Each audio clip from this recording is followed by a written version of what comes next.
Коомду түздөш үчүн, оңдош үчүн коомдук адамдарды, коомдук аалымдардын кадыр баркын көтөрүш керек экен.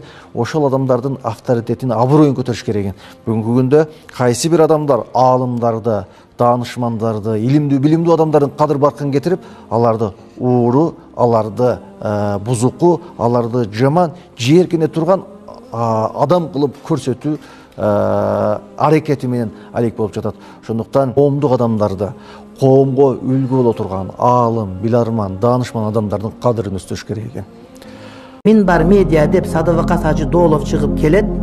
Баян сабактарды угуп турсак болобу? Реклама болсо кечирим сурайм. Жок, аны реклама кылуу биздин милдетибиз. Анткени биздин эң чоң аалымдарыбыздын бири, биздин устазыбыз, жеке мен өзүм устазым. Мен биринчи курста подкурсчик окуткан. Саятбакаса окуткан мени. Ал эмес жанагыдай колго суу куйганда дуа кылган бар го. Тахаракаллаху мин жами зунубик деген дуаны өз колу менен жазып азыркы эсимде бар меники. Биз жаңы келгенде Саятбакаса ошондой жаш эле бала экен, 21-22 учураган жигит. Эми ушундай сулуу жазат, ушундай илим жакшы окуган молдон атыры шакирти болот. Ошон үчүн Минбар медианы угуш керек, жатташ керек. Саятбакас тамлар, Шүкүр Ажыбыз экөө тең, экөө дос. Анан биздин чоң аалымдарыбыздын бири. Ошон үчүн угуш керек, устазыбыз болот, сыйлайбыз, тил абдан так. Арабча, арабиде окуган эмес, бирок араб окуганда да бизден тагыраак сүйлөйт арабчаны.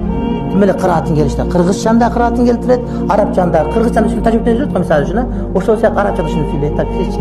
Куран жакшы окуйт, баласы каары, жеңебиз да каары, Куран жыттаган, ушундай бир фазилеттүү адам.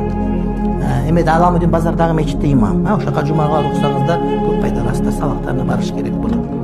Бизге бул кишини реклама кылуу биздин милдетибиз. Саятбакас Доолов.